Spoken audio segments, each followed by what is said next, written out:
She unzipped her designer bag in the VIP lounge and found it, my ring, and the note, right before the biggest meeting of her life.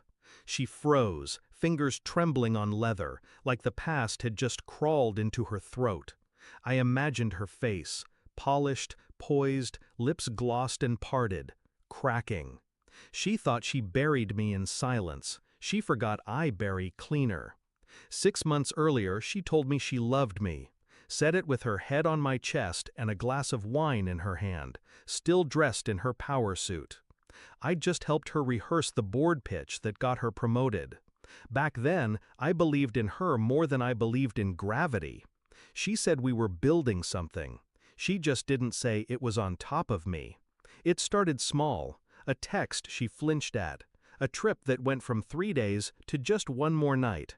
Then the scent, his cologne, not mine, on the scarf she swore was dry cleaned.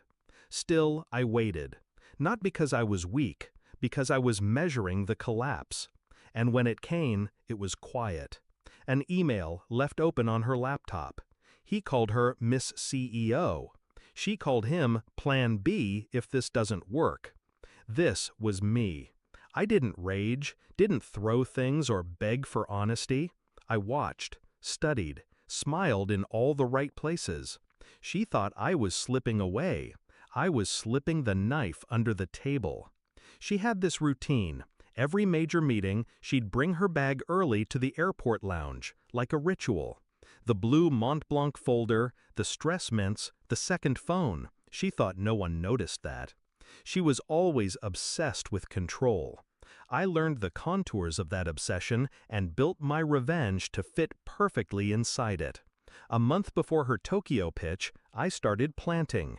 Not clues, pressure, the kind she couldn't trace. Her second phone mysteriously logged out. Her reservation got accidentally switched to coach. The ad agency rescheduled, twice. The deck she needed crashed seconds before a rehearsal. She started snapping at assistants, then investors. Her mask began to slip, exactly on schedule. The night before her flight, I told her I was proud of her. Slipped my ring and the note into the side zipper of her bag while she showered. She didn't notice. She never noticed the weight of things until they exploded. The note was simple, just 12 words. You lied to the one man who kept all your secrets safe. No signature, just the ring beside it. Once hers, once mine. Now evidence. She always said it symbolized trust, so I made it a weapon. In that lounge, she would have been seconds from walking into the boardroom, flanked by global execs, billion-dollar slides waiting on screens. Then, the unzip, the pause, the realization, and the knowing. She didn't know when I found out, or how far I'd go. That was the point. While she unraveled under downlights, I was across the city, in a glass office, shaking hands, with her competition. I'd leaked the pitch, quietly, strategically, just enough to make her obsolete. They liked me, said I was composed, efficient, focused. I let them believe I was heartbroken, that I just needed a clean slate. They never saw the blade I carried behind the grief. She didn't lose the deal that day, she lost the seat.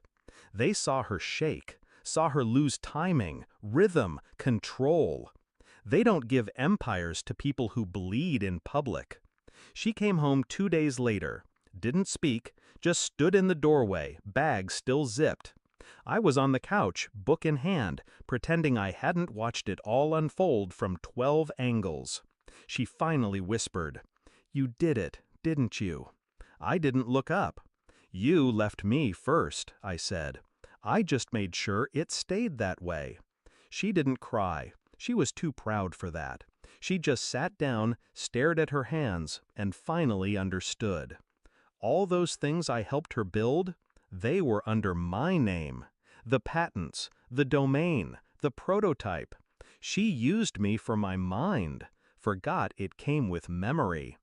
I left that night, took nothing but my coat. She kept the apartment, the view, the clothes, but everything else, the respect, the reputation, the edge, was gone. She still walks into rooms like she owns them, but now people glance, then whisper, then look away. I didn't need to destroy her, just remind her who held the match. Some betrayals don't need noise, just a quiet moment, a ring in a bag, and the perfect time to unzip.